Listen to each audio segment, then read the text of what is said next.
again, race fans, and welcome to a brand new season. It's a new chance for everybody here in the US IndyCar League to put their stamp on what could be the most exciting season that we have seen yet here on VirtualRacing.Network. So great to have you along with us. My name, of course, is Trevor Greenfield. Be with you all day today as we get set for some exciting action around this classic IndyCar facility. In fact, it was built for IndyCar. It's the POCONO Raceway here in Long Pond, Pennsylvania. Of course, here in the virtual iRacing POCONO Raceway. Gotta specify because sometimes the good old POCONO Raceway likes to drop in and say hello anyway. And sometimes this thing looks so real that it could be confusing for viewers out there who haven't seen it before. But we are doing we're getting into our fourth full season here on VirtualRacing.Network of the legendary US IndyCar League, and it has grown so much today. We are going to be having 19 cars set to run around this facility, this triangle, if you will. It's not an oval.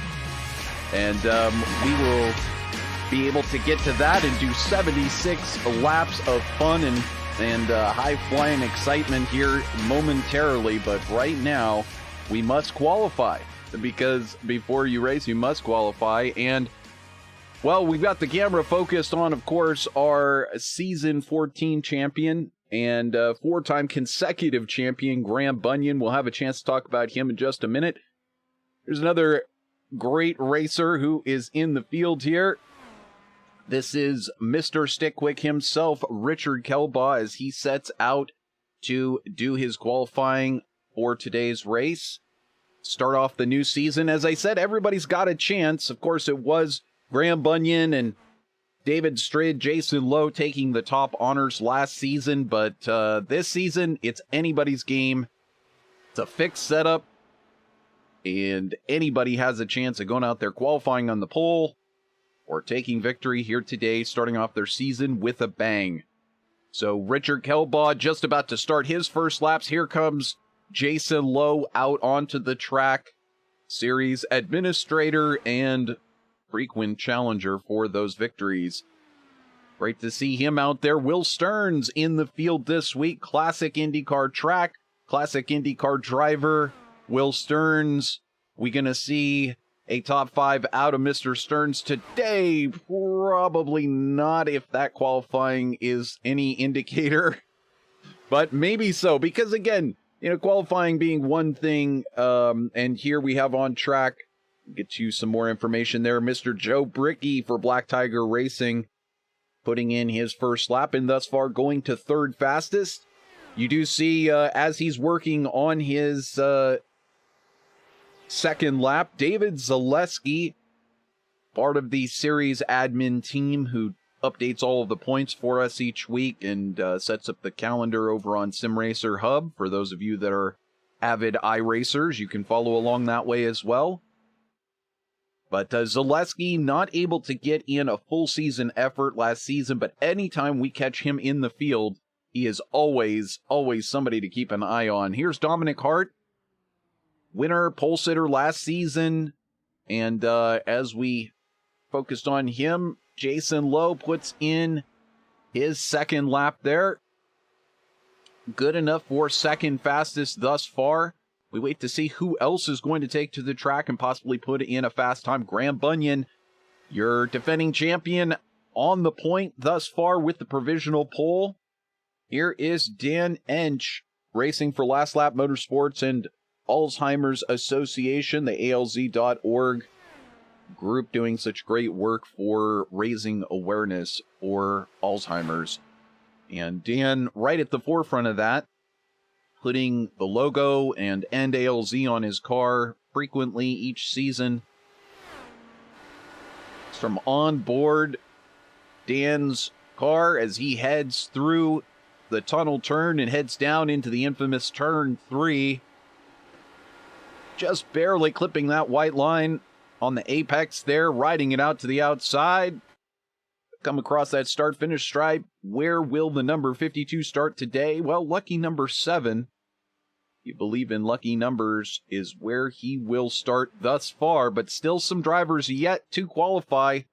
Getting down to the end of the time when anybody would be able to get in a qualifying effort, so I don't think we will see efforts from Manuel Gomez Esteban, Mike West, Danny Alt, or Iñigo Mardones. But here is, as he's known, Dave in the cave, Dave Worrell, out there to give it another shot. In the meantime, if you're watching the timing pylon on the left-hand side, you saw that Ryan Bowles slotted into third. Now Dominic Hart has drifted back to fourth, but again, any of these drivers capable of coming forward from there. It is a 76-lap race. Lots of time to get it done. One thing traditionally, though, that is a little different with this track is it is really heavy on tire degradation, and there you can see David Worrell pushing up into the corner and hitting the outside wall there on his second lap of qualifying. And so we'll get the final results here for you up on the screen and see how we're going to line up for this first race of season 15. Well, picked up right where he left off, didn't he? It's Graham Bunyan with the pole position here for today's race. It's getting harder and harder to root or to bet against Graham. The odds keeps getting longer and longer each week, either for pole position or the race, but that's what makes it so exciting. And will we see Jason Lowe, one of the multi-championship winning drivers here in the US IndyCar League, will we see him return to victory today? He actually did get in a great qualifying time, and he'll be starting second for today's race. So let's go ahead and get this order off there and get the official grid up there so we can walk through the field for you. You'll get a chance to see how these drivers do line up and how they look on track. So here is Graham Bunyan driving the 101 car, that blue and black chrome colored machine. Starting outside of row 1 will be Jason Lowe in that chrome machine, trying to perhaps be cloaked or a mirror or something so that nobody can see him slicing and dicing through the field. Well, he'll only need to pass one car to get to victory today. Ryan Bowles going to be starting on the inside of row 2, and on the outside, Dominic Hart. Fortunately, not getting Dominic's paint loaded today, but we'll work with him on that to make sure we get that for the future. David Zaleski going to be starting at row 5. It's like he never missed a beat. Jimmy Drennan outside of Zaleski. Then it's going to be Dan Ensch on the inside of row 4, and Fahim Rahman in that zebra paint scheme, or I don't know, Black Tiger. That's it. That's what it is. Black Tiger. You can see it on the side pod. Am I crazy? Anyway, Fahim Rahman going to be starting there on the outside of row 4. And in a matching paint scheme, here is his teammate, Mauro Ramirez. He's had a lot of great runs in the league. We'll see if he can convert that into victory today. Rick Lovison going to be starting on the outside of, the inside of row 5, next to Stefan Harding. Racing for Harding Racing. Great looking paint scheme. And take a look at the back half of the grid. Richard Kelbaugh starting next to Mike West. Manuel Gomez Esteban in that bright fuchsia, hot pink, your choice. Colored car going to be starting outside is Will Stearns. Iñigo Mardones and David Worrell will bring up the tail of our field as we go through turn 2 here and get set for today's race. So glad once again to have you with us. Dominic Hart letting everybody know in the YouTube chat to have a great race, and of course we appreciate that. We hope that they do have a fantastic race. We hope that you're enjoying this from the pleasure of your own living room or office. Are you at work? Are you at home? Are you watching TV on a laptop? Let us know how you're watching today's race from the virtual Pocono Raceway. And in the meantime, we will watch on as Graham Bunyan will once again lead us to the green flag here for Season 15. We are underway for the US IndyCar League at Pocono in the Stick Quick 190. Bunyan out to a quick lead. Ryan Bowles does move up into that second position, taking the lead immediately, or taking that position immediately. We see things starting to stack up a little bit further back in the field. Does look like Rick Lovison on the inside of Mike West, not able to get that move done into the tunnel turn. A little bit further back, it's David Worrell, Will Stearns, now Worrell on the inside. Manuel Gomez Esteban. And Worrell still holds it to the inside, able to hold it there and keep it there. And Richard Kelbaugh still ahead. It's getting pretty crazy here in this group. A lot of movement around. There goes Manuel Gomez Esteban around the outside of Will Stearns. And Esteban tagging the wall just a little bit there. Stearns tucks back in line, and these drivers file back through turn 2. But up front, no change whatsoever. It is Graham Bunyan who is in the lead. However, it was just a moment ago that Ryan Bowles was passed for that second position. Here's a look at that. This was coming out of turn 2. Bowles had stacked up just behind Graham Bunyan, and there, that allowed Jason Lowe to snag that position headed into turn 2. Bowles stayed towards the outside and managed to hang on there. We jump back to the live picture now. It's Bunyan, Lowe, and Bowles, 1, 2, 3. Then it is Dominic Hart and David Zaleski racing for that 4th position. So we are on lap 3, and there's Zaleski to the inside of Hart. Hart able to hang on to it. So the draft, very, very crucial here today. Making sure that you can hang on to those drivers in front and not lose touch. It is 96 degrees Fahrenheit on the track right now, and that is fairly warm. Not the hottest, you know, it can get all the way up at the upper 130 degrees Fahrenheit on the track in iRacing, but anytime you start to break out of the 70s, start getting up into the 80s, you do start noticing a difference in how the cars handle through the corners and the adjustments you're going to have to make over the length of the race in order to be able to control that tire degradation. So as the tires start to wear, car's going to want to start to drift and do a little different stuff. Maybe the front end wants to walk out. Well, that's understeer. Maybe the back end wants to come around. Well, that's oversteer. So you've got to adjust that in the cockpits of these Dallara IR-18 IndyCars. And we'll take a look here on board with Jason Lowe racing for the Rescue Ranch.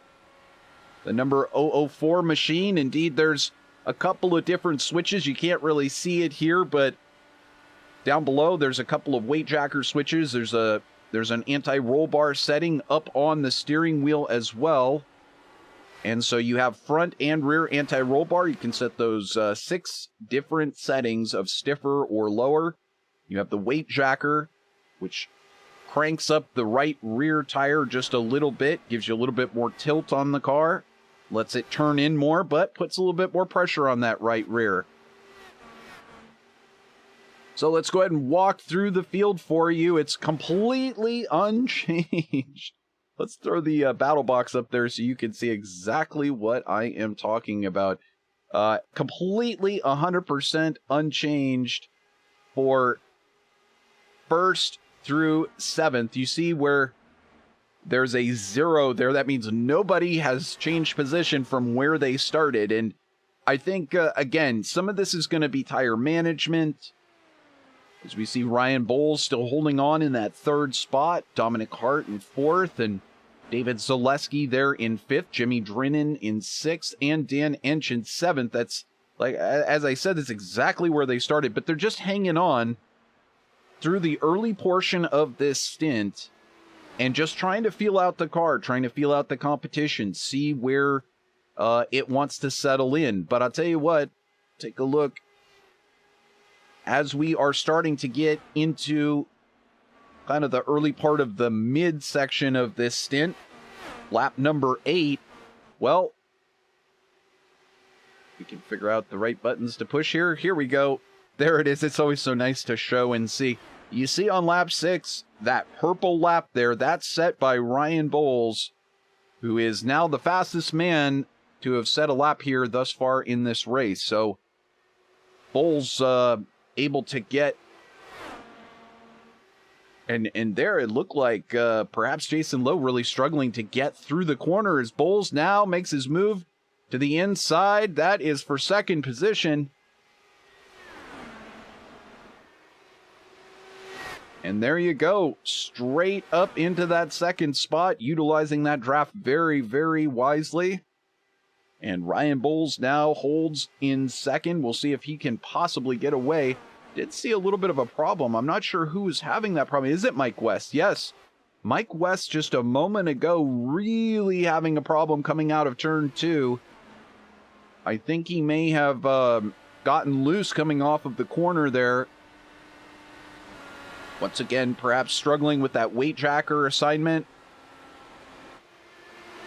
He now goes through the corner. He is now shown in 9th place, and he's going to pull it into the pits very, very early on. Now, we have a couple of other notes. Let's go ahead and get to it. Unfortunately, Will Stearns, who's now out on the track, he did have to make an unplanned pit stop. I'm not sure why, or if there was damage or what have you, but he is now he's still on the lead lap, but he did have to make that pit stop. And now this was not long ago, Joe Brickey having an issue and needing to pull it down into the grass. I'm gonna guess that was probably an equipment failure, and indeed it doesn't want to get going again. I know for me, fortunately, you know, maybe I should superstitiously knock on wood saying this or something, but the equipment failure thing hasn't been such a big deal for me in my iRacing. I know a lot of people really do struggle to, like, keep that steering wheel connected, or the pedals want to disconnect or something like that, but that really hasn't been such a big issue for me in my personal iRacing. But I tell you, distractions, people coming in and asking you questions, something comes up on your phone, you got to do something or make a phone call, or somebody's calling you that's very important, and you're just like, ugh, in the middle of this race, can it wait, boss? So, you know, and that's just part of it. Is these competitors are, you know, very, very serious, of course, about their racing. And now we see Jason Lowe has dropped back to 4th there, as Dominic Hart has just gotten by. So we'll take a look at that pass as well. This was not long ago, as mentioned. There's Hart getting around into turn 1, utilizing that draft. And again, so you could have, and that was getting around the slower Mike West as well there for Hart. So Hart moving up into 3rd spot. But back to the original point, yes, these drivers are very much dedicated veterans of iRacing and sim racing. Some of them maybe just been around for a year or two. Some of them 20 years, 15 years. So, but we all have real lives, and that's one of the key factors. Is the vast majority of drivers in this field, they don't have unlimited time. They're not getting paid to show up and practice or put on. Did we just see Jimmy Drennan have a problem? I'm not sure, but he was very, very slow there. So let's take a look back here just a second ago as Jimmy Drennan gets passed by, there it is. Wow, quite sideways. We're gonna just, my goodness, that was a sideways action if I've ever seen it. I've got to see that again. Apologize for just backing it up on the screen. We're going to take one more look at this cowboy action from Jimmy Drennan from on board. Just how much sideways does this get? Oh my goodness, that is a handful. It's not much further than that, and there's no saving it. So congratulations to Jimmy Drennan for hanging on to one there. And by the way, Jimmy, if you're listening, just let us know you've changed your livery, and we'll be glad to get that temporary one off of there. But so Jimmy having a little bit of an issue there now, sliding back into that 8th spot. What has that done to the 101 machine? Nothing. Graham Bunyan just keeps on Graham Bunyaning at the front of this field. 15 laps in, out there for a middle of Sunday night / early Monday morning drive. Just out there. And you know, we used to have a joke going back in the old days when we were doing Grand Prix Legends that when we would, this is a very old game just to date myself, part of the sim racing community while we're watching for on-track action to happen. Back in the old days, yes, in GPL, you had, of course, the Lotus, and you had, you know, Ferrari, and all of these very competitive makes, and then you had the good old classic British Cooper, and the British Cooper was the absolute slowest machine. So, you know, that's when the idea of perhaps if you're not going to be the fastest, you just build in a cup holder comes into mind, or perhaps anything else that might make the rest of your race easy, enjoyable, relaxing, while the rest of the drivers go on and win the race. Well, for Graham Bunyan, some days it just seems like he's out there in the Cooper climax with his cup holder, his favorite beverage in his hand, kicked back and just barely turning the car into the corner. Let's watch his hand movements as he goes on the straightaway here. Very little hand movements on the straight, of course. Just keeping that steering wheel nice and straight.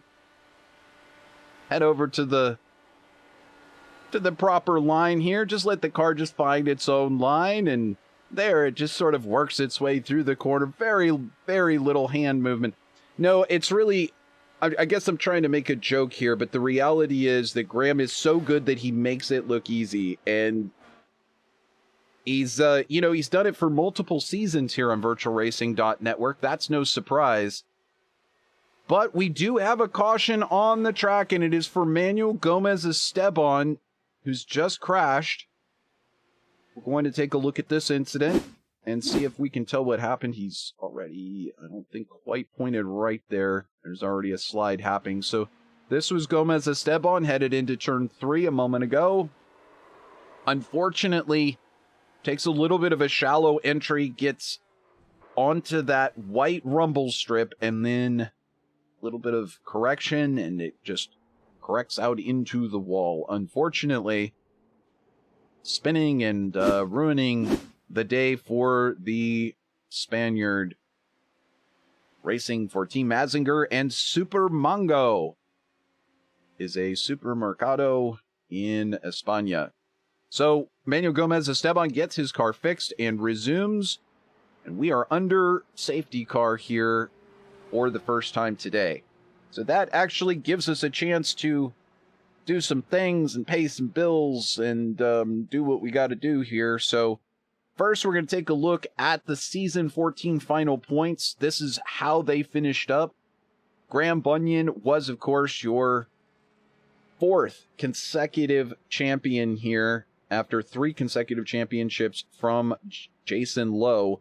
Lowe finishing in 3rd in the championship, just 5 points behind David Strid. So this is where it gets interesting. Yes, Bunyan taking the championship, but Strid, Lowe, very, very close together. And then Hart with some unfortunate luck during the season. He watches all these drivers now head into the pits for their first official stop of the day.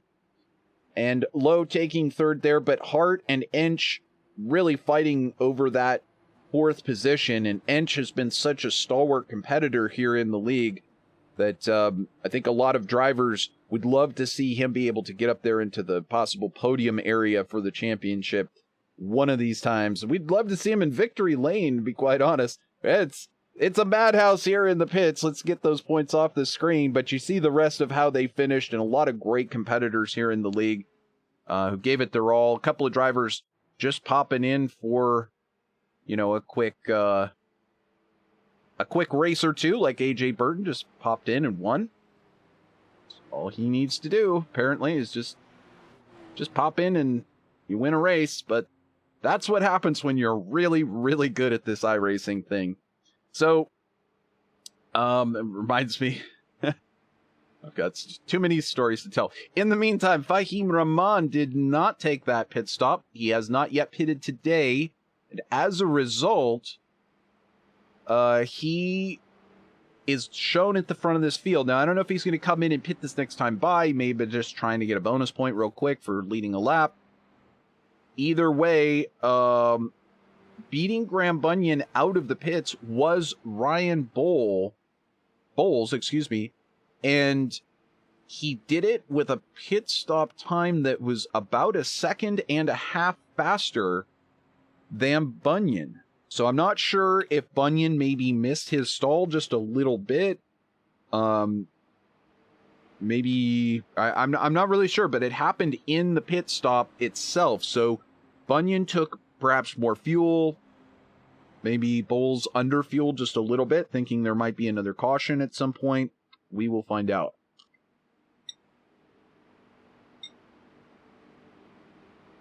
So,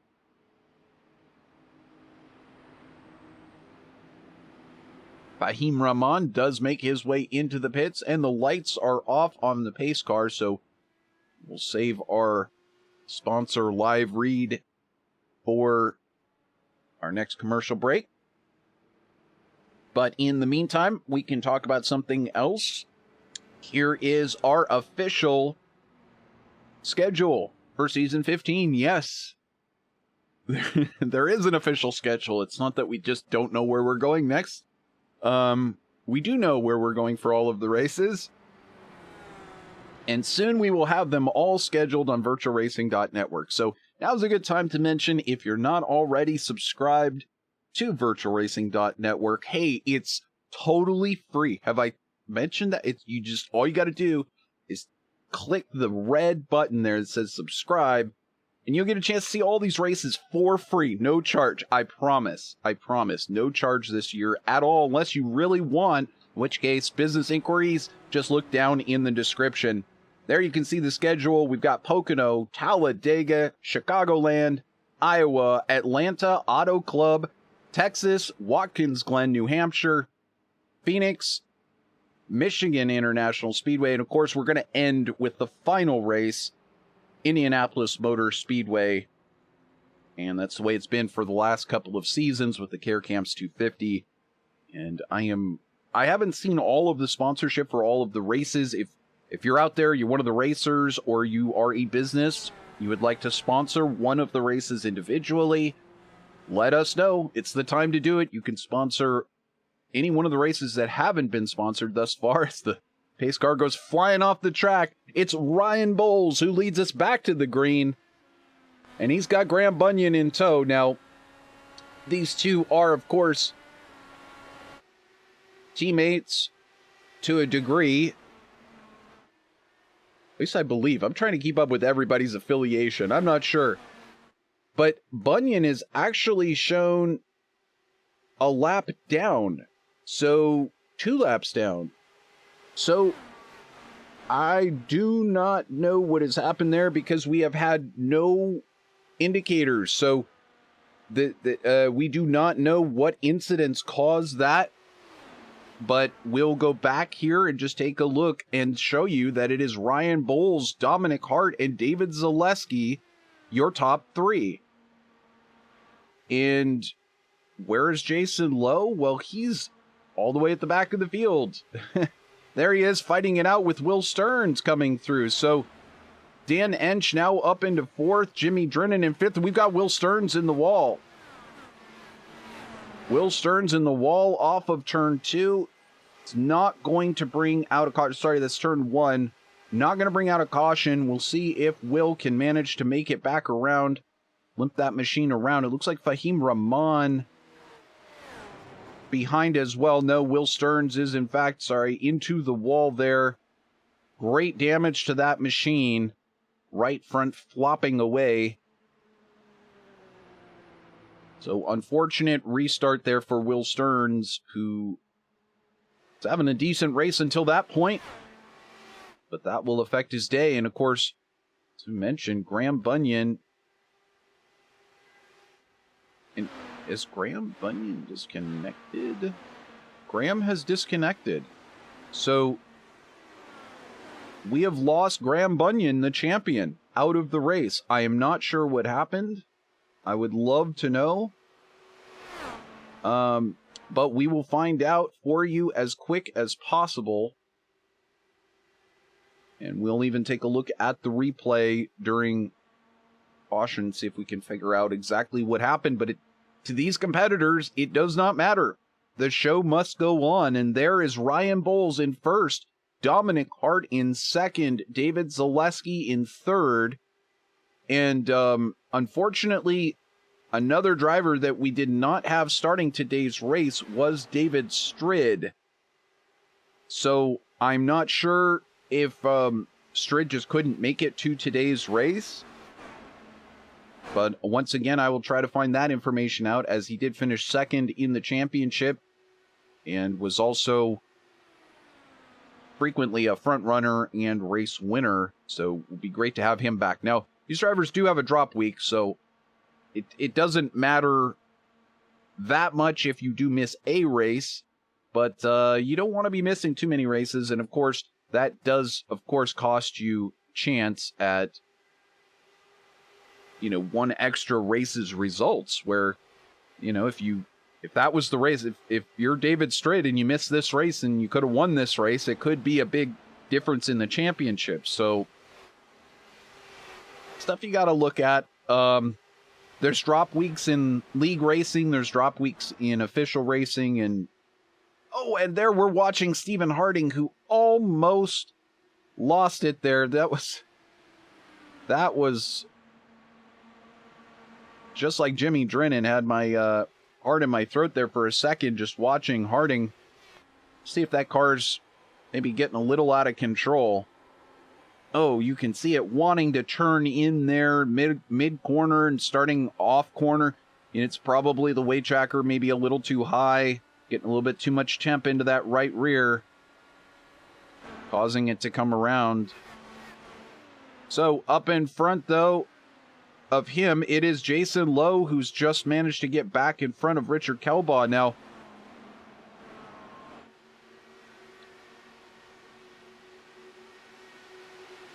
pitted last was on lap 47. So, in fact, that is what dropped Jason Lowe back, was he had to stop on lap 47. So, nobody else shown stopping that late. So, I guess nobody really taking advantage. But, Lowe having to work his way back through the field. He started second, now shown in ninth. And he'll need probably a caution to be able to catch back up, as it's now a 10-second lead that Ryan Bowles has back to Jason Lowe back in eighth. So just a quick recap here. You are watching live, uninterrupted coverage here on VirtualRacing.Network. This is Season 15, Round 1, the Pocono 190, presented by Stick Quick. And you'll find out much more about our presenting sponsor, Stick Quick, here momentarily. It was Graham Bunyan who started on pole, seemed to be in command until a caution that just came out not long ago involving Manuel Gomez Esteban, who had gotten it wrong off of the corner. And then some calamity broke out, and Graham Bunyan is no longer shown in the field and has perhaps disconnected. So I'm not sure if he had an incident. We're going to try to go back and see if we can figure it out in a moment. But it has given the lead over to Ryan Bowles. Now, Ryan, before that caution came out, Ryan was very fast. Of course, he started third today.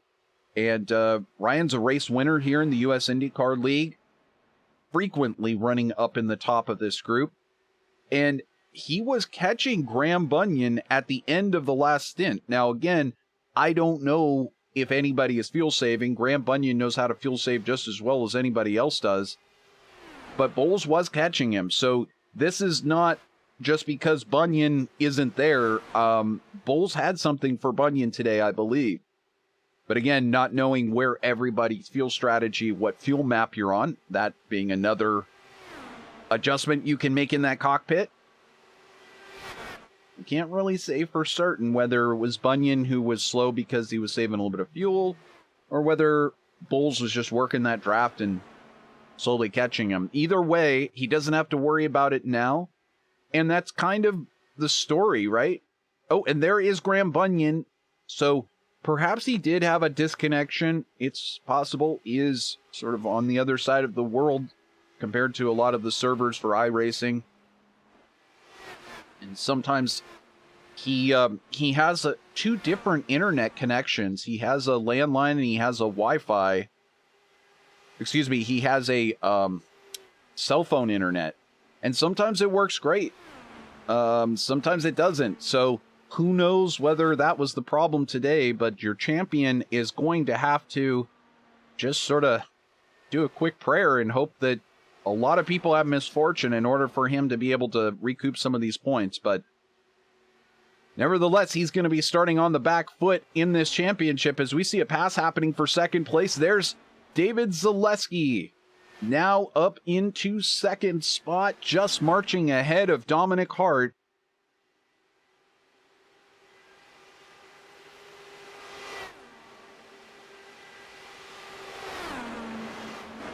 So these drivers now nose to tail, and we'll see whether or not Hart can manage to get that position back and stay with Zaleski. In the meantime, you do see Ensch starting to creep into that picture. And speaking of fuel saving, I mean, we frequently mention him as the master of the fuel save, but really, you can get it done with speed, of course, on the track. As these drivers now coming up to, I believe that is the lapped car. That is Mike West, yes. So that's Mike West there just in front of Dan Ensch.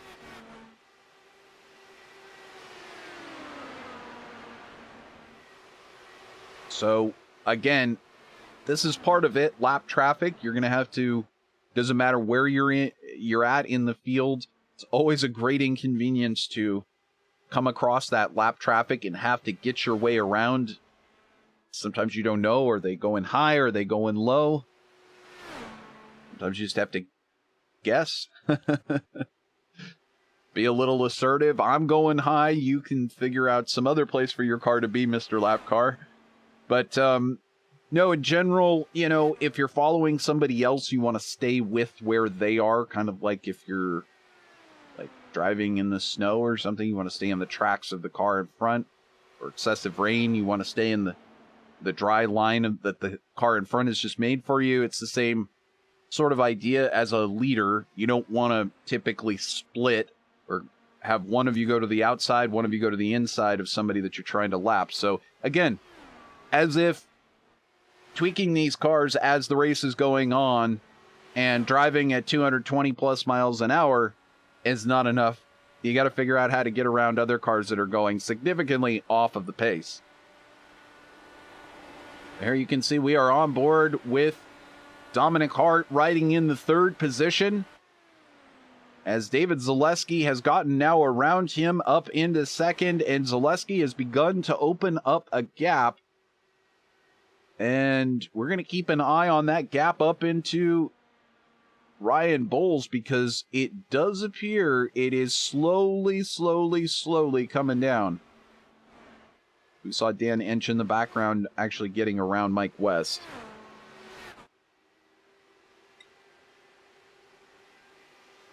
So let's see if we can kind of get this live picture of what has been happening between Hart and Zaleski. There we go. So you can see how much that gap has shrunk. It is a lot. So it is continuing to come down here. And, well, now it's exactly where it was when we started the last lap. But we'll keep an eye on that. And we do see Graham Bunyan once again heading off into the pits. I did see him blink out for a minute, and that is a sign of a disconnect. So I think he is having disconnection issues. Really, really unfortunate to see, but kind of surprising it doesn't happen more often. It's just, we're in a day and age of racing on the internet where it seems so real that when suddenly somebody can't be there just because the internet isn't connecting, that seems odd to us in this day and age. But it's part of it. And, you know, Graham is also quite a gentleman, and if they're telling him in the chat, which they may be, we don't have team, you know, the voice chat turned on here while we're broadcasting, of course. But if they're telling him he's blinking out and he's causing a problem, he is definitely the sort of gentleman that will pull it off to the side and not choose to race or perhaps impede other drivers. So, David Zaleski, it's under 2 seconds. Well, it was at the end of that last lap. It's now just over 2 seconds now. So Zaleski and Bowles pretty much on the same laps, matching each other. And I think one of the things that Bowles is going to want to, Zaleski and Bowles are going to be focusing on here is that it's one thing to match your competitors' lap times. It's another to overdrive the car. And so these drivers have to be very, very careful with how hard you push. If you push just a little bit extra too hard, you're David Zaleski and you think to yourself, okay, well, what I'll do is I'll just, you know, I'll turn up the weight jacker just a little bit more, get a little bit better cornering, clip off a little bit of extra time, and in the meantime, here comes Ryan Bowles in from the lead to take that first pit stop on the day.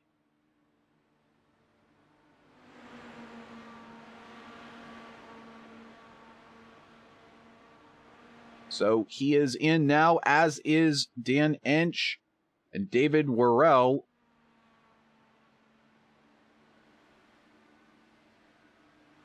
Try to get those pit lane speeds up there for you. Also, here comes Stephen Harding into his pit box. It pulls in here. Fresh tires and fuel for the number 05 machine.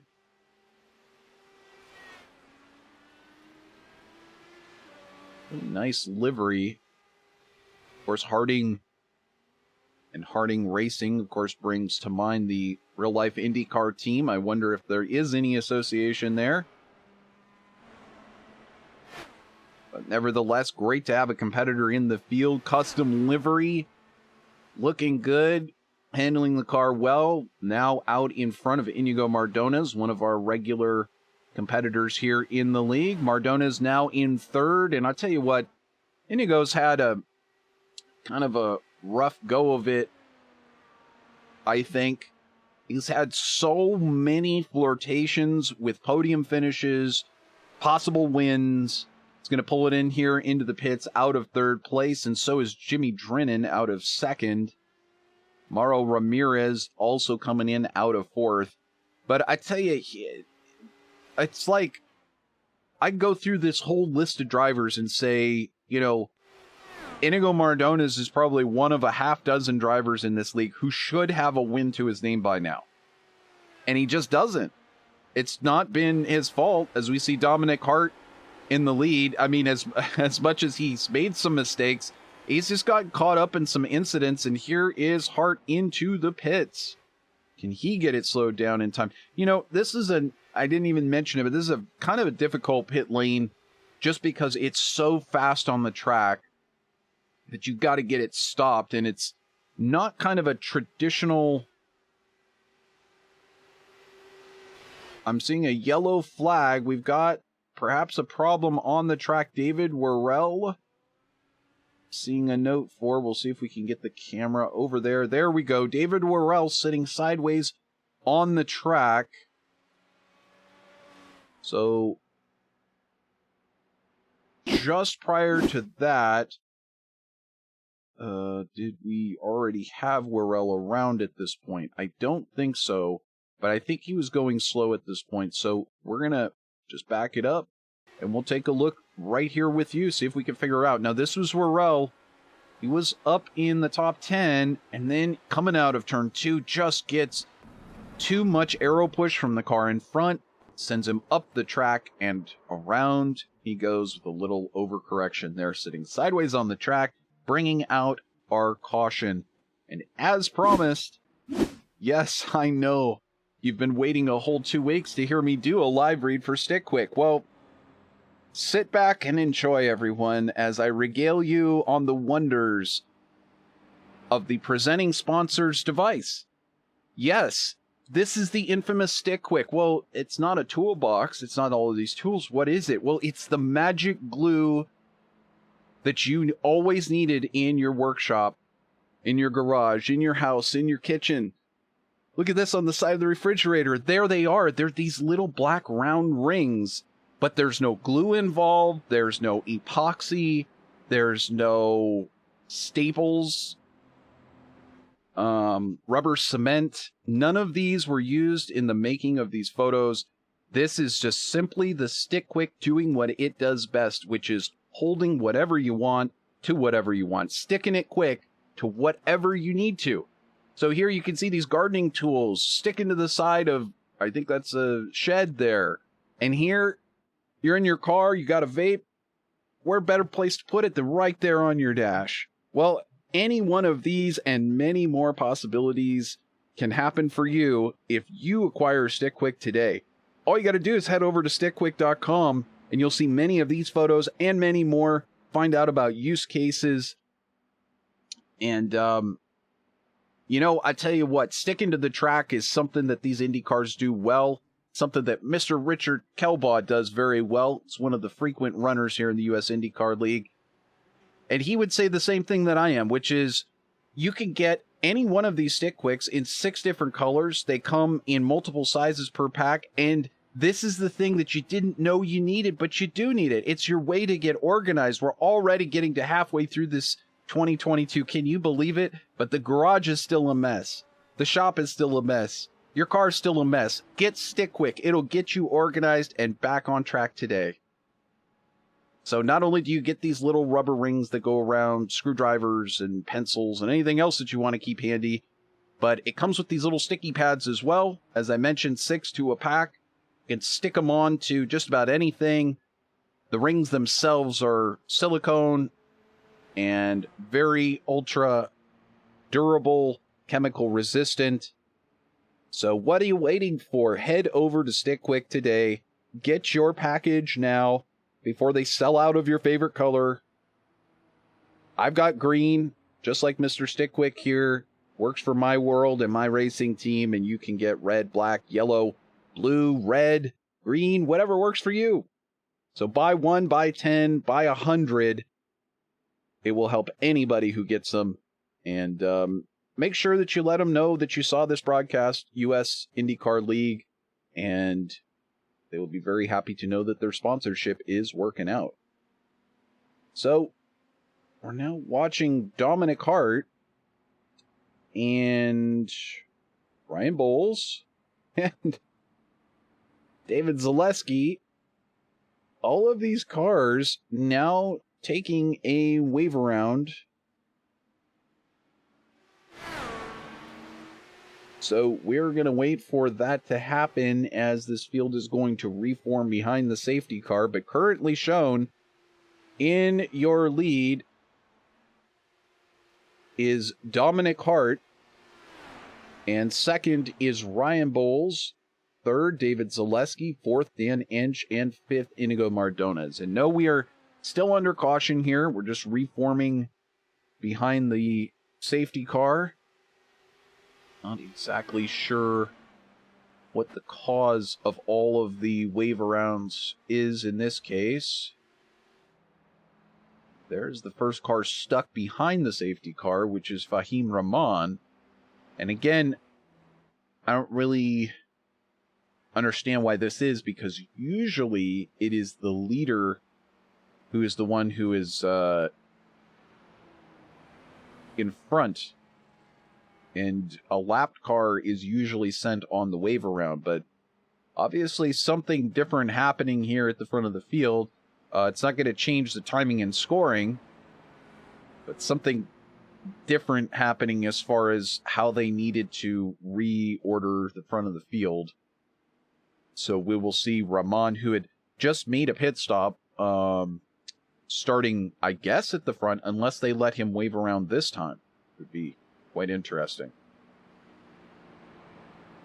Does not look like he is going to wave around. So Rahman will actually start there in front of the leaders once we make it back around one more time and we're able to get going in green again, under green again. So more than likely, Rahman will not try to fight these leaders, as he is now 2 laps off of the lead.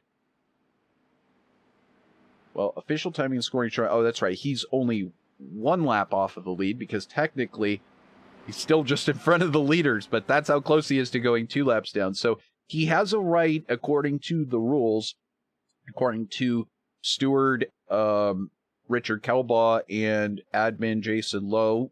But according to them, you are able to fight if you are a lap down to try to keep to try to get your lap back, or try to keep yourself from going a lap down. But once you're a full lap down, you are still allowed to fight, but very, very, very much you're looked for to sort of move out of the way and let the leaders sort of get through and do what they need to do. So some incidents have happened over the past couple of seasons, and I think that's the main thing, is that the US IndyCar League just continues to try each week to review, think about whether the rules are fair, and make sure all the competitors out here are having a good time. And that's what we all want. That's why we join leagues. That's why we are out here spending our time enjoying racing on iRacing, when we could be doing anything we want with our Sunday. In the meantime, we're done with that second caution. Rahman out of the way to the inside. He'll let Hart, Bulls, and Zaleski go by on the outside, and it's Hart back into the lead as we're under green here for the stick quick Pocono 190. And there is Bulls to the inside and straight to the lead. You saw it right here live, and it looks like Bulls kind of struggling on that inside line. I don't know if he's going to get up to speed fast enough. I guess he did. He managed to take Hart, and he came across his nose just a little bit, to the point where Hart is now looking at Zaleski in his rear view. That could be a problem for him momentarily, but splitting them is Rahman. Is it? I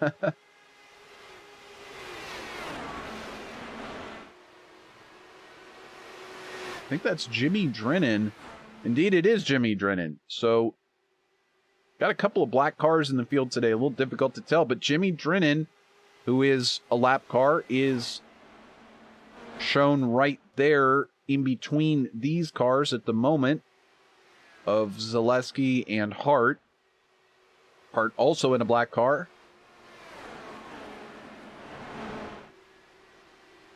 So Ensch into that 4th spot, and just as I was talking about not long ago, it is Iñigo Mardones who has found himself now racing with Dan Ensch for that 4th position. So on the high side, now going through turn 2, not able to get that one done. He's going to try the high side again. Nope. Ensch closes that door. Headed into turn 2 now. Out. Of course, turn 2, the infamous scene of the Robert Wickens crash a couple of years ago. That was the reason why we stopped coming to Pocono in real life for the Indy cars.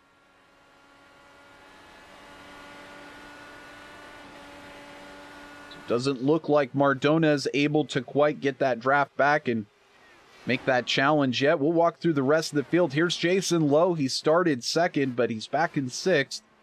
He's had to walk back through the field here. It's not been an easy go for him. It hasn't been straight back up to the front.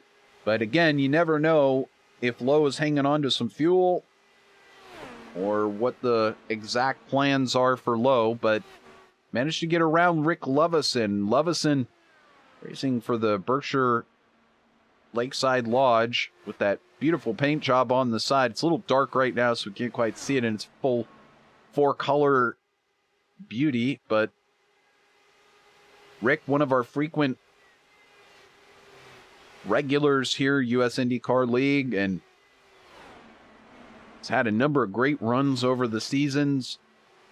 He's another one that you'd have to circle and say, I mean, it just could be his week any week to take a podium position or possibly end up in the right place for victory. But in the meantime, it's just great to have him in the series, out there racing each week, and a solid part of this field. You know that because he's racing between Jason Lowe, who's a three-time champion in this league, and Mauro Ramirez, who's already snagged a pole position and shown just how competitive and fast he is. And so once again, just really putting eyes back onto Rick Lovison and Iñigo Mardones in terms of their own capabilities and their own speed.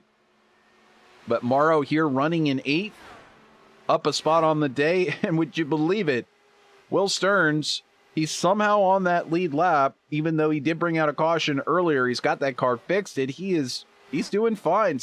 Stefan Harding, same thing. Australian in the race.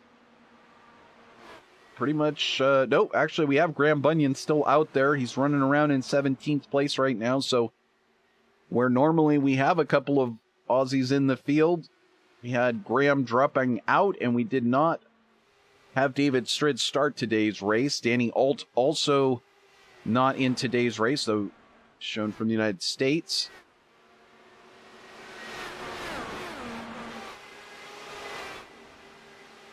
But Stefan there looking to have a top 10 kind of day.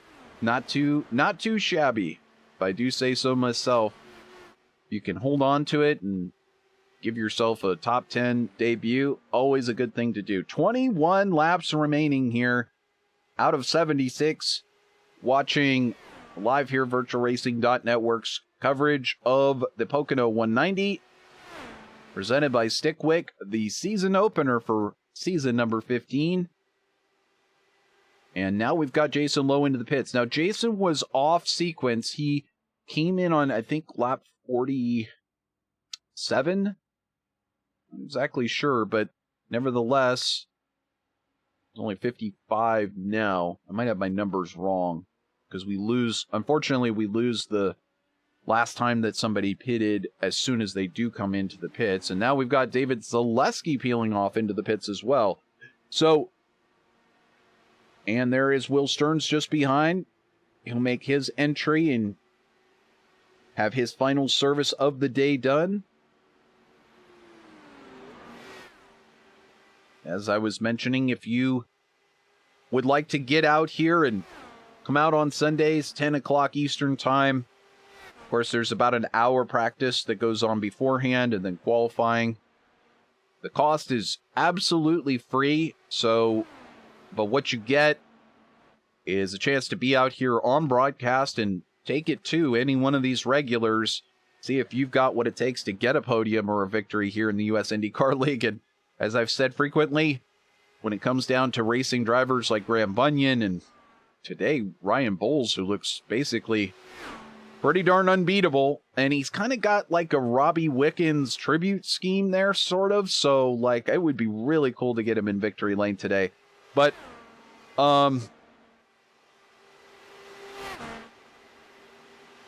if you want to get out there, it's real simple. Link is in the description. Just click on down there. It'll send you over to the member page over on iRacing, and you'll be able to apply. And they'll probably just ask you to come on out for the Saturday practice. Make sure that you can handle an IndyCar at 220 plus miles an hour and that you're not going to be a hazard to the other drivers and not going to have a terrible bad attitude like some people do. I don't know what it is. No, I mean, this is kind of a gentleman's group here. I mean, obviously, women, everybody is included in this group, but just in terms of being kind to one another, being respectful, this is it's a league that's been going on for 15 seasons. And don't get me wrong, there's been moments, I guess, in the past as we're looking that Dan Ensch has now moved up into third. So good racing for Dan in that ALZ machine. But yeah, there's been some things that have happened in the past and some attitudes and some personalities, some egos that have clashed. And by, season 15, I think mostly that stuff has been worked out. And so not really looking for anybody to jump in and start causing, big problems. And certainly when it comes to racing out there, just to make sure that, everybody gets through the race. Nobody's taking this so seriously that you're going to win $1 million from it. So definitely, I think the plan is to come out here, and if you're in tight quarters with someone else, race them really hard, but not so hard that you potentially are going to wreck. And that's kind of the understood agreement of these drivers so that we can keep having as much green flag racing as possible. Allows these drivers to really get into their strategies, fuel conservation, tire conservation. So we see Rick Lovison and Dan Ensch make their way into the pits. So definitely, we want more, better. Till we get to 33 at each track. We'll have to figure out how many pit stalls we have.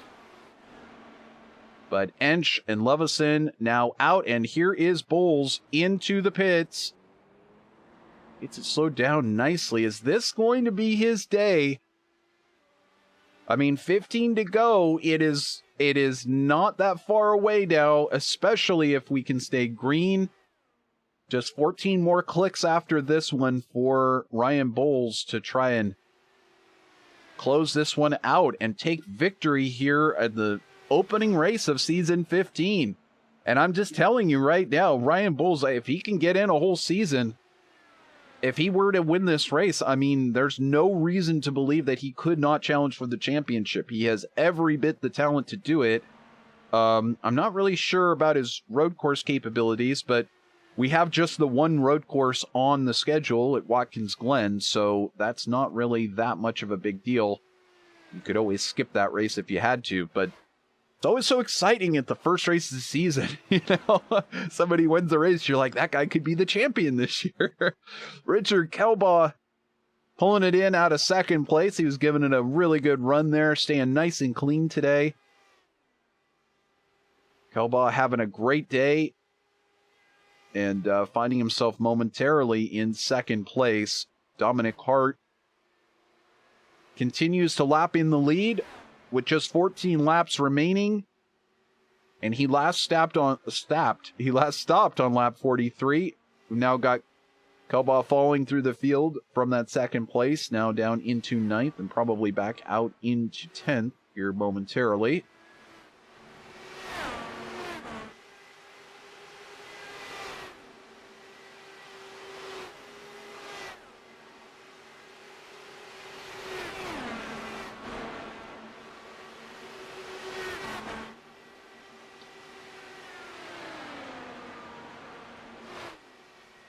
So as we continue, we're watching now Jimmy Drennan, and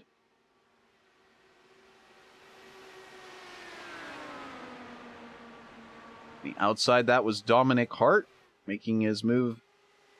There we go. Nope. So this is Dominic Hart now on the inside. And, oh no, they collide. I believe that was, I'm not sure if that was Joe Bricky. In fact, it was Joe Bricky. No, I take it back. It was Mauro Ramirez. I could not see who that driver was. I'm going to try to get back and figure out what just happened. I was trying to shift some notes there for a second. And we had let's see. It must have been Mauro Ramirez. There he is side by side. I was, like I said, just shifting some notes there, so I couldn't tell exactly who it was. This was your leader, Dominic Hart, and we're going to go and jump on board with Hart here so we can try to figure out exactly what just happened. But that is just something else. I don't know that I've seen anything quite like that. We can get back to the replay and Dominic Hart's point of view. We'll watch it from that standpoint. Here he goes. It's on the inside, and he just gets taken out. Now, I'm guessing it's just Mauro. I can't really understand this. Maybe if we go to the blimp, might show a little bit better. So it's just that Mauro gets way too high into the corner, and we'll try to go real slow so we can see if we can figure this one out. But Mauro gets way too high coming off of the corner. I think maybe he was just trying to give a little bit of extra room, but he just sort of ran out of real estate. And again, it's not like Mauro at all, but unfortunately, that caused him to hit the wall, come back across, and take out our leader, Dominic Hart, who would not have been able to make it on fuel. But regardless, the question is whether he's going to even be able to stay on the lead lap, and I don't think that he is. In fact, he's now shown out of the race, which means he's disconnected from the server. So, unfortunate news for a front runner here in the league, and you know, that's just a momentary thing. Again, I was going to say, these drivers have a lot of skill and experience, no doubt, but the reality is that, so you see Zaleski there off of pit road, but you may not be in that exact same situation. And so you may not have been on the outside in that exact place in that corner trying to take that exact line. And so just trying to give a little bit of benefit of the doubt to a guy like Mauro, who has, for the most part, just not put a car wrong at all. Just having a momentary problem, momentary lapse there, and unfortunately really costing not only himself but Dominic Hart greatly. Like I said, it's so easy to make mistakes, and so that's one way to do it. The way that I typically do it is I just let the car drift out just a little too wide on entry. That's my favorite time to do it. I want to get the right arc into the corner. I want to maximize the line. Generally speaking, that is when I have my problem. I go up there and touch the wall on the outside, and next thing I know, my speed is scrubbed off by 2 miles an hour. And if it doesn't, and it lets me bounce off the wall a couple of times, and I don't lose speed, then who knows? I might finish on the podium or win the race. That's how close it is sometimes, folks. These cars can really get away from you. And they do want to dance around. And that's really one of the things, is if you're in line with another car and there's some, in real life, you would have buffeting, you would have air fluctuations that would send all kinds of turbulence over the wings. But basically, when you, even in iRacing, when you head into a corner, the air is affected by the car that is in front of you. So you have to deal with that. And if you are riding high on the corner, well, there are marbles and there is a grippier racing line to stay on. So all of these factors, whether you're in real life or you're here in iRacing, is just, these are the smallest of details you have to keep track of in your brain while you're trying to deal with adjusting the cars, while you're trying to deal with your fuel strategy, while you're trying to deal with traffic and everything else. And actually, we have Stefan Harding coming to a stop. I don't know what has happened. It looks like he's made contact with the wall. Was he trying to get around? Oh my goodness, and tagging the wall a couple of times. Really unfortunate. I think they were just coming around on that wave around. And indeed, out of turn 2, Stefan Harding tagging that wall. That is so unfortunate. And that's, I mean, there's yet another prime example of the way that it can go wrong for you. It's so simple. And poor Stefan is not going to get that top 10 that we were just thinking about. And here comes Ryan Bowles to take the green flag. He's leading Iñigo Mardones. We just had to figure out what was going on with Stefan there, but my goodness, quite interesting stuff here in the late going. Guess the moral of the story is just don't make any mistakes, right? Well, so far, Ryan Bowles has looked really good, but Rick Lovison tags the wall through the corner, through turn 2, gets a little high, but manages to recover. Back underway, hopefully no damage to that machine. As you can see, Manuel Gomez-Esteban looks to the outside. There might be damage on Lovison's number 8. Gomez-Esteban to the outside.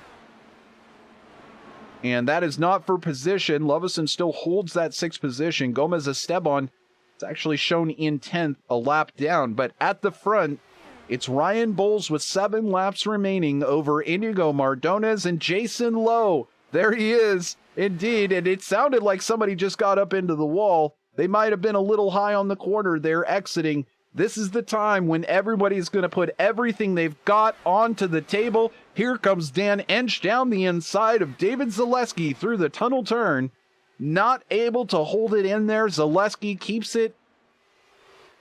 Bowles that time by fastest sector 2 time, not the fastest lap on the track. Looks like Zaleski had a little bit of an issue, slid out wide. Now here comes Ensch back on Zaleski.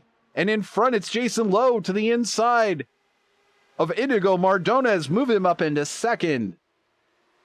It's Lowe, Mardones, Zaleski, and Ensch 2nd through 4th, but Bowles has about a 10-car length gap.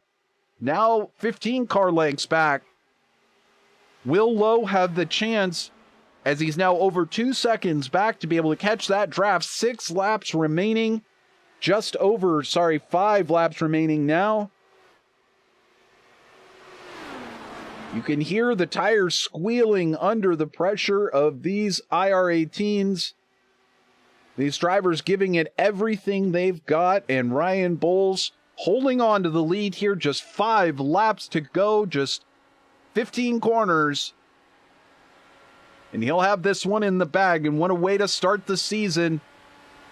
Big old lead on that restart over Jason Lowe, who undoubtedly maybe got a little held up on the start by Iñigo Mardones. But Mardones hanging on to that 3rd spot. And thus far, I don't think Jason Lowe is going to be able to clip into this lead at all. We watch Mardones drift out wide. He's still in 3rd. There comes Zaleski. Zaleski attempting to make the pass. Will we see it this time by? There's a yellow flag. Stefan Harding brings out the yellow, and that may do it for us. That will, in fact, probably do it for us. I don't think we're going to get another chance at a green flag. And right at that moment, Jimmy Drinnan had pulled into the pits as well.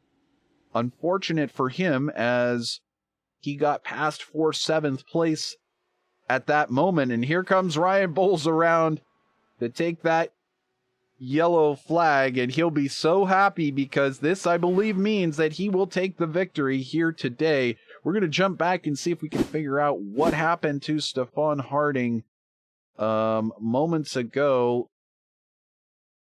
This was it. I saw him come into the pits, and then he was exiting the pits. And it does not look like he did anything to cause a crash. I mean, he was not crashed. He just simply pulled over. That is so unfortunate. That's really, if I had to say, just a glitch in the iRacing system, but it's really just saying that he was running too slow in front of the leaders, and so, unfortunately, that meant that iRacing's automatic caution throwing system felt it was important to throw the caution, and that is why we are under this fourth caution today. So 3 laps remaining, and we'll watch on the pace car just because I'm not 100% sure. It would, of course, need to go out this time by, which I don't think it can. It would have to go out this time by so that they would get 1 lap of green the next time. But we'll watch and see. I don't believe... I think there's 4 total laps of caution, so I don't think we're going to get a chance to see a green flag lap. Nevertheless, it was quite an interesting race so far today. Graham Bunyan started on the pole. You see he's now in 17th position. And we don't really know why, but we saw later that he had some disconnection issues. So the 4-time straight champion coming into this race. And you can also see we will not be going green again as the pace lights are still on the safety car. But 4-time champion Graham Bunyan out of this one. David Strid, who was second in the championship last season, did not start today's race. This was also another good race for another good track for a driver like David Strid. So unfortunately, we didn't get to see him out there. However, it did give a chance for Ryan Bowles, who prior to our first caution on the day was catching Graham Bunyan, and he looked to, just as he has many times here on VirtualRacing.Network in the past couple of seasons, he did look to have a car to beat here today. It's going to be a question mark as to whether he'd have enough to beat Graham, but when Graham was removed from that equation, it was all Ryan Bowles. And so from that point on, he has really not had anybody making a challenge. There was a moment where Dominic Hart was in the lead, but due to different strategies, that didn't end up working out for Hart, and of course also Hart having that incident just moments ago. But Jason Lowe finished 3rd in the championship last season. This is exactly the type of day that he would want to have at the end, or at least the results he would like to have. We'll look forward to talking with him as far as what his day was actually like. And Iñigo Mardones possibly going to hang on for what I believe is his first podium position on VirtualRacing.Network. I'm not sure about that. Something tells me he got close last season, but this would be one of, if not the first podium here on the network. And he basically just managed to hang on to that car long enough that Zaleski was not able to get him before that caution came out. Since we're under the final lap here,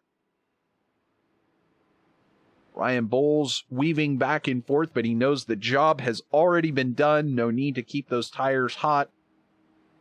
No need to do anything other than just don't hit anything. Now, the iRacing pace car is not a real object you could hit, so that actually doesn't matter. You can weave in and out of the pace car if you'd like. It can be a fun thing to do while you're waiting for the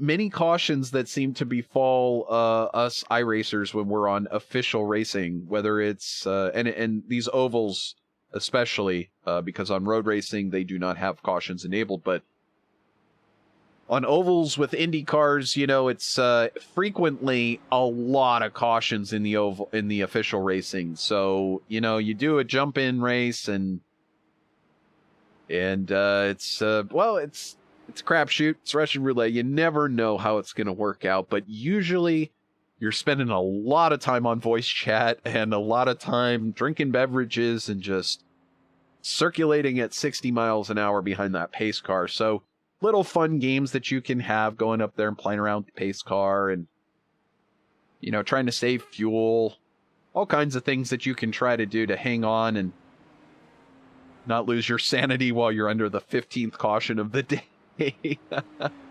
In the meantime, You see it here on your screen. It's under caution, which isn't probably the way that he'd want to win it. But a new season, a new race winner, and a return to victory lane here for Ryan Bowles in the US IndyCar League, who takes the victory of the POCONO 190 presented by Stick Quick. And I tell you, like I said, how cool is it that it's actually in this scheme that very much is reminiscent of Robert Wickens. We all love Robbie. We all love what he has done since that accident and recuperating, recovering, and back in the race car. He had a win earlier this season.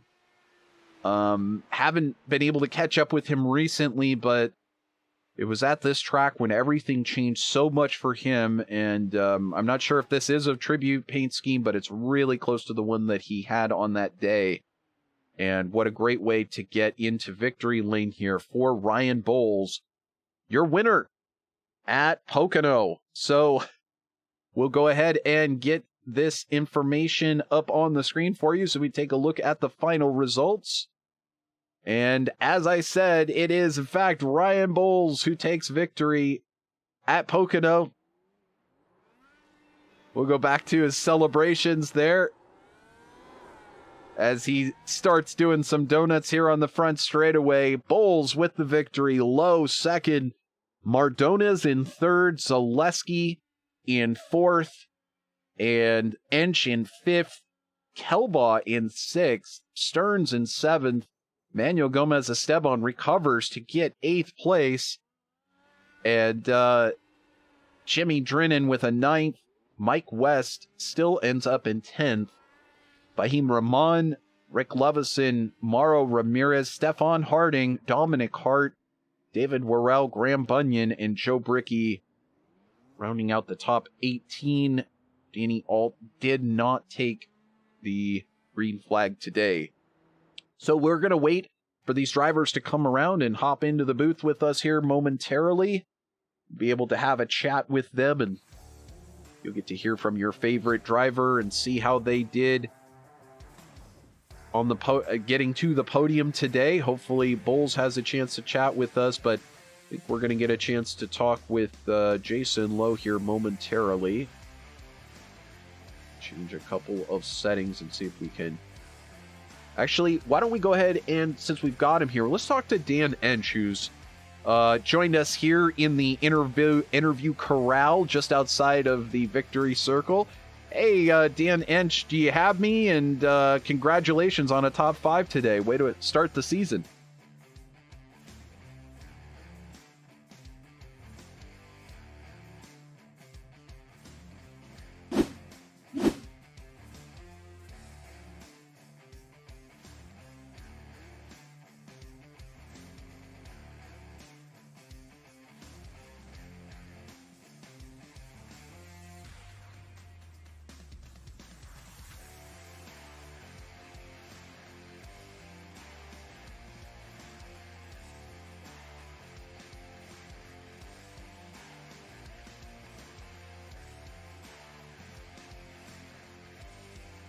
Awesome. Oh yeah, we love these bigger fields and lots of competition for you to go up against, and it's more fun when there's more people out there, that's for sure, more stuff going on. But tell us about that. You had quite a battle going on with Zaleski there at the end. How was your race today? Were you trying the ultimate fuel save? There at the end, there was no fuel saving to do, so it was just you and Zaleski battling it out there for who's going to get fourth. Talk a little bit about that and whether it was racy like that all day or whether you were trying to do the fuel save magic. Told me during the off season, as short as it was, he told me that I'm a better racer than I think I am if I just dropped the stupid fuel save thing. So I did. I went racing today, and I had a lot more fun, I think. Well, that is great news. And again, if you wouldn't mind repeating what you said initially, of course, it's great having you in the field, as always, as a great regular in the US IndyCar League. You are always racing with that Alzheimer's Association on the side pod racing for Last Lap Motorsports. And you always do bring that awareness to the table. And it's a great cause to be out there So of course, now you bring that every single week, but you're out there racing hard. So what's it been like to be in the US IndyCar League for all of the seasons that you've been in? Now we're starting 15th season.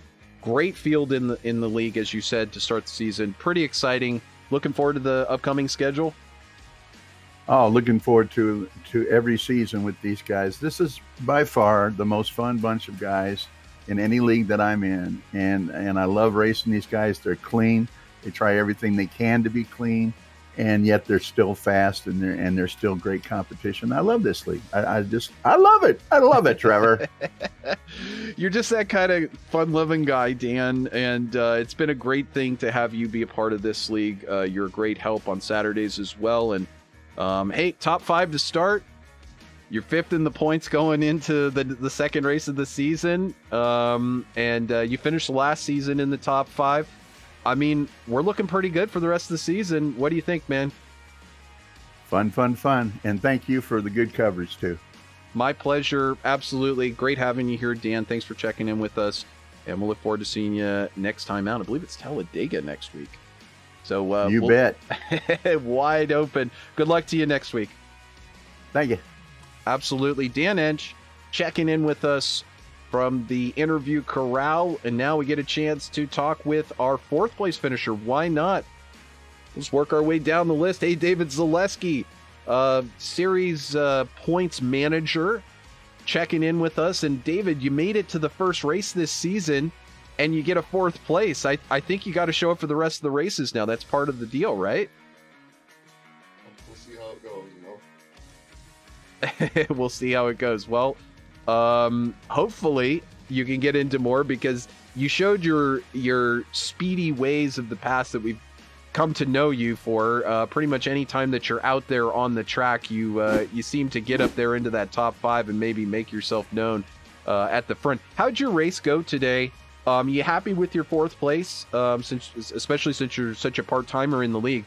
Are you happy with that 4th? Do you think you could have gotten more, and did you have fun racing with Dan Ensch? Well, last racing with Dan and the rest of the guys. Ryan, he was fantastic. And all the guys did great. I didn't take tires on that last stop. I might have been able to pull off the 6th place. I thought the tires were going to be key, but Jason and Indigo, they held me and Dan off. So it is what it is, and we'll go on to next week and see how it works out. Absolutely. Next week, I'm sure you're going to be looking forward to that, with the Intimidator helmet going to a drafting track like Talladega. But you really did have a great race going here today. At one point, they're in 2nd place, possibly taking a look at 1st, and you almost had Iñigo Mardones there for that final podium position. It's got to feel good to hop back in and get such a good run in. And then, of course, like I said, next week it's got to be exciting drafting. It's like second nature to you, right? Yeah, I kind of racing more in my favor, you know, with the drafting and all that. As far as today's race goes, I mean, the car was tight for me in the beginning, but it started to come to me at the end of the run. So we'll see what next week brings, and we'll go from there. There you go. He's serious when he's on the track. He's serious when we're talking to him. But he's one of the best parts of the US IndyCar League, and he can win on any given week. Congratulations, top 5 starting the season out, and we'll look forward to seeing you next week out at Dega, David. Thanks, Trevor, and good job on all the broadcasts that you do, and great job to all the members that showed up today. It was a lot of fun racing. Absolutely. My pleasure. Thanks to you again, David. We'll see you next week, man. Gotcha. So that's David Zaleski. Just checking in with us from his outside podium position there in 4th place. A great start for a guy who, again, it's just tricky getting him into that cockpit every Sunday. It's, as I mentioned to everybody, it's you know, everybody's got real life commitments, and it's tricky to get the time off and really be able to set aside that time to get out there. But let's jump over to our 2nd place finisher. It's too bad we don't get a chance to talk with Iñigo Mardones. I know very little Spanish, but probably enough that I could interview him for a second. But maybe we'll get that chance in the future. Congratulations to him for finishing 3rd. Jason Lowe. Hey, Jason, Man, you almost got that second place in the championship last season. And, you started off in second place, but we saw you drift all the way to the back. I had no clue what you were going to do in this race, whether you could make it up to the front, but you ended up in second at the end. Amazing recovery drive, and once again, looking like the Jason Lowe of old, right up there at the front. Well, that makes two of us who didn't have a clue about this race, Trevor, because I was all over the place. I got into the wall pretty early on, getting into turn one, cut my top speed down a little bit, and rather than use my fast repair during the first caution, I went ahead and stayed in the pits for like 24 seconds. So I dropped to the tail there, and man, it was really tough in dirty air today. I mean, it always is tough in dirty air at Pocono, but today it took me a long time to get my head wrapped around what needed to be done. I generally don't like to adjust the car for every corner. It's just, I like to just try to drive my way around the setup, but I had to do a lot of adjusting today. I was running a completely different set in turn one than I was for turn three. I saw a lot of people get sideways in turn three, and early on I got sideways in turn three. Right toward the end, Iñigo got way sideways right in front of me and made a great save. That was how I was able to get around him down the front stretch, but still a magnificent save on his part. I stopped one lap too early at my last stop. I was going to short pit or try to, do the undercut, and I was one lap to the bad. I did the math wrong. So I dialed the fuel map back, and I was going to be okay. And then that last caution came out, and I saw Dan and Dave dive in for tires, and I was like, man, the air here is just so ugly that I'm going to stay out. And with the caution, I was clear on fuel, of course, so that solved that problem. And then just, like I said, Iñigo got sideways, or I would have been a third-place car. It was a gift for me to get second today. Real sorry that Graham had internet problems. I mean, it's something we all deal with occasionally. There were a couple other league regulars that didn't make it today for various reasons, and I hope we see them return. But it was a nice, good field for opening day, and real proud of Ryan on his win, and really appreciative to Stick Quick for allowing us to do this and for you to broadcast for us. Absolutely, yes. So much to say about what you said, but we'll keep it short, and I appreciate your comments. And yeah, it was a great first race here for season 15.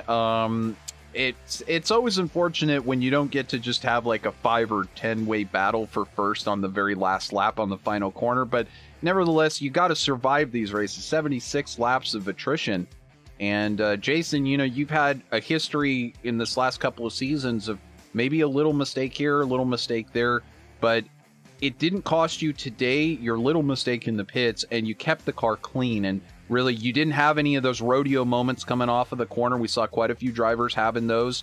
And so keeping clean, being in the right place at the right time. Jason, you're going to be in second place going into the second race of this championship. You might have a shot at first in this one. Well, you race every race, and the points work themselves out. Of course, next week is Talladega, where we're getting the Russian roulette race out of the race early this season. I actually put the schedule into a random generator. I did not pick the other than we always start at Pocono and we always end at Indy. I put everything else into a random generator, and it put Talladega up second. So going to be interesting because somebody's going to get lucky and some people are going to have trouble, and it's going to really shuffle the ranking up really early on, I feel.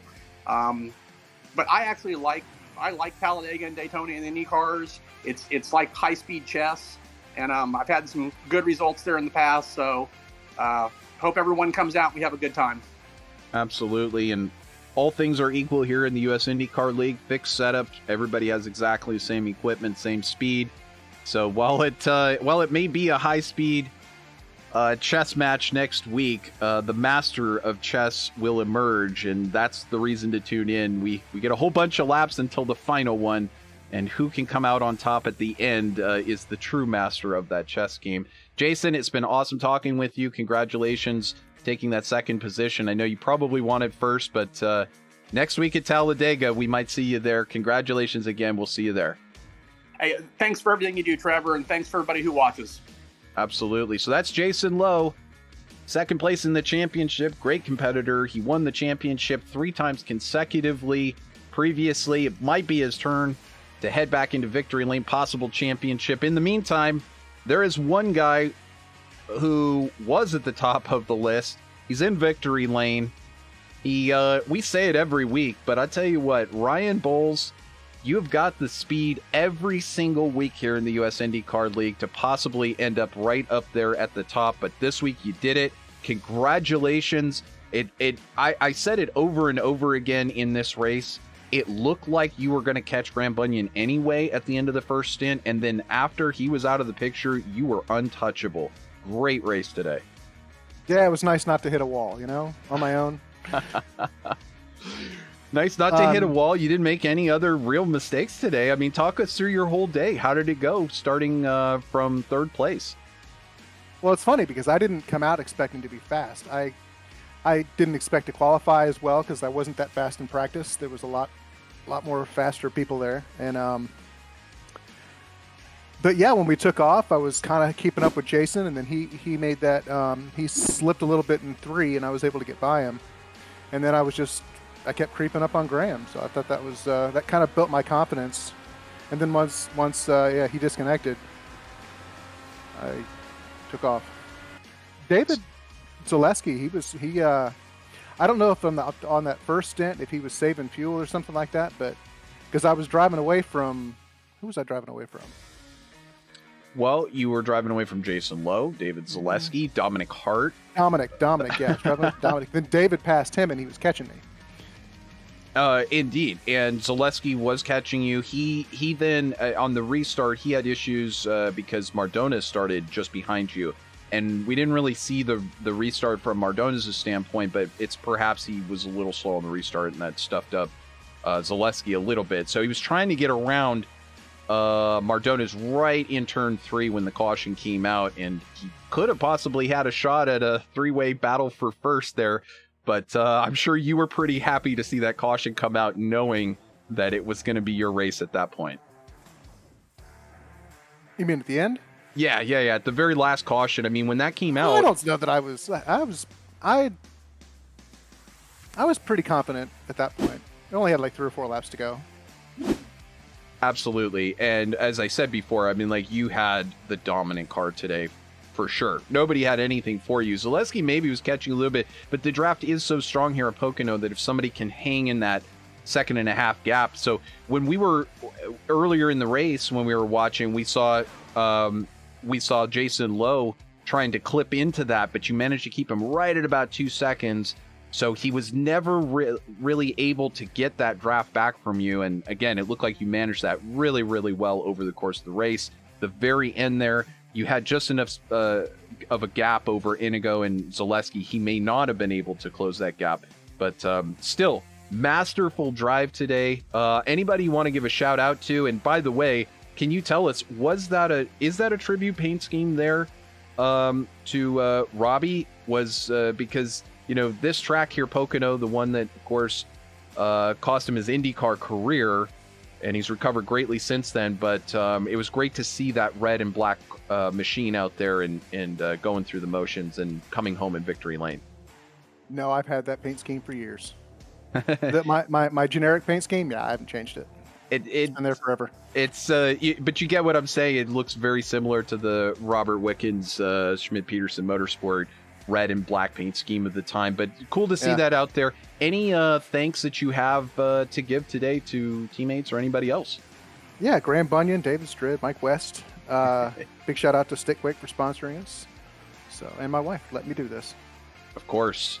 And the wife and the kids and anyone else who doesn't bug you so that you can get into that cockpit for just long enough to squeeze out a victory or a podium or anything else that you can manage to get here in the fun of the US IndyCar League. Great having you in the league, Ryan. You're always fast. You're always a great competitor.